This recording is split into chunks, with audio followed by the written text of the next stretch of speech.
Nous commençons aujourd'hui chez Forrester Création, où Carter tente de convaincre Brooke qu'elle est la seule à pouvoir diriger l'entreprise vers l'avenir. Hope acquiesce, citant l'expérience de sa mère en tant que PDG. Carter lui assure son soutien total. Il sait que c'est une décision difficile pour Brooke à cause de Ridge. Mais il pense que Ridge et les autres Forrester reviendront.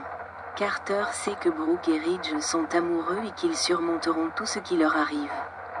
Il le lui demande à nouveau. Carter a besoin d'une réponse. Brooke souligne que Ridge va devenir fou de rage avec ce déménagement. Mais Carter souligne qu'elle a plus d'expérience que Ridge ou Steffi.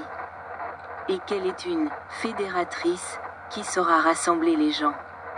Brooke dit que c'est bouleversant à bien des égards, mais elle n'a pas besoin de plus de temps. Je le ferai, j'accepterai, leur dit-elle. Brooke aurait préféré que tout cela ne se soit pas passé ainsi.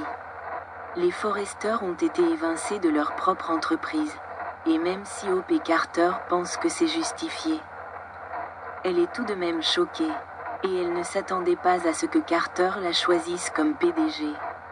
Zind, Delon de Metz, entre et dit qu'une équipe de tournage de Spencer Publications est en bas. Carter lui dit de renvoyer l'équipe et qu'ils feront leur propre annonce sur les réseaux sociaux. Il veut que ce soit Brooke qui s'en charge. Zind demande pourquoi ils veulent que Brooke fasse cette déclaration. Carter la traite de pro et Brooke acquiesce. Elle demande à Zind de parler à Cathy de la mise en place de l'annonce sur les réseaux sociaux. Zind installe la caméra. Brooke envoie un SMS à Ridge pour lui dire qu'elle doit lui dire quelque chose, mais elle ne reçoit aucune réponse. Hope aide Brooke à se préparer pour la caméra, puis Zind passe en direct. Brooke aborde les changements au sein de l'entreprise, assurant que rien ne changera, mais que Carter, le directeur des opérations, dirigera la SARL qui gère l'entreprise tandis que Brooke assumera le rôle de PDG. Au manoir Forrester, Eric veut boire un verre en rentrant, mais Steffi pense qu'il devrait garder la tête froide. Ridge fait promettre à Eric de ne pas s'énerver pour ne pas mettre sa santé en danger. Taylor entre, cherchant Steffi. Elle ne veut pas l'interrompre, mais Ridge dit qu'elle fait partie de la famille. Taylor se sent mal de ce qu'il traverse. Eric dit que c'est la trahison ultime après avoir considéré Carter comme un membre de la famille pendant toutes ces années. Il jure d'utiliser toute sa fortune pour récupérer l'entreprise. Taylor propose de parler à Carter, mais personne ne pense qu'il l'écoutera. Steffi et Ridge ne pensent pas que l'entreprise puisse fonctionner sans eux. Taylor n'arrive pas à croire que Hope et Carter soient en couple et qu'ils soient soudainement à l'origine du rachat. Steffi pense que Hope s'en est pris à Carter uniquement pour faire rétablir la ligne. Eric sait que Hope et Steffi se disputent depuis des années, mais il ne pense pas que Hope ait tout compris. Ridge dit qu'il ne pouvait pas vivre avec Hope sur la propriété et que Brooke a choisi Hope, alors maintenant il est là. Steffi souligne qu'il y a eu tellement de changements dans leur vie personnelle et professionnelle.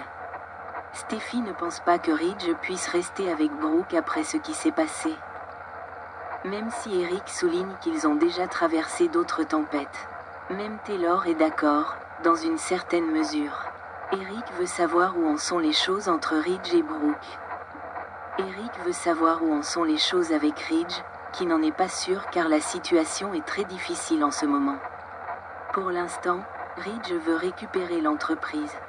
Steffi reçoit un message du compte Forrester sur les réseaux sociaux. Il pense que la situation doit déjà être en train de s'effondrer. Steffi, Ridge, Eric et Taylor regardent, sous le choc. Brooke annonçait qu'ils vont rétablir Hope for the Future pendant que Steffi et Ridge prennent un congé. Elle conclut en disant que l'entreprise sera entre de bonnes mains. Ses mains. Ridge n'arrive pas à croire que Brooke lui ait fait ça. Eric pense que c'est une prise de pouvoir et que Brooke devrait être à leur côté.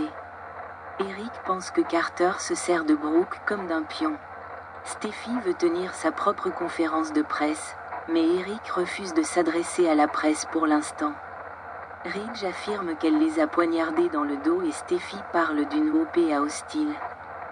Steffi et Eric doivent partir, Mais Taylor reste pour prendre des nouvelles de Ridge. Elle lui demande s'il va bien, et il répond que ce qu'ont fait Hope et Carter était mal. Mais que ce que Brooke vient de faire est bien pire. Ridge n'arrive pas à croire que Brooke lui fasse ça. Taylor lui fait remarquer que Brooke lui fait toujours ça. Elle lui rappelle que tous ceux qu'il aime veulent plus pour lui que ce que Brooke lui offre. Ridge dit qu'à chaque fois qu'il rompt avec Brooke, il trouve le moyen de revenir vers elle. Peut-être que cette fois, c'est différent. Il pense que Taylor avait peut-être raison à propos de Brooke depuis le début. De retour chez Forrester, Carter félicite Brooke. D'autres journalistes sont présents dans le hall, alors Hope et Carter vont leur parler, laissant Brooke avec Zand. Ils n'arrivent pas à croire que Brooke ait pu faire ça. Ils n'arrivent pas à croire qu'elle ait pu faire ça à des gens qui lui sont chers, surtout à Ridge. Brooke est d'accord avec Zand.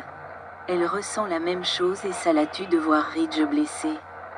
Elle dit qu'elle ne les laisse pas s'en tirer comme ça, mais qu'elle a un plan pour rendre l'entreprise à Ridge. Elle sourit à Zand, qui veut en savoir plus.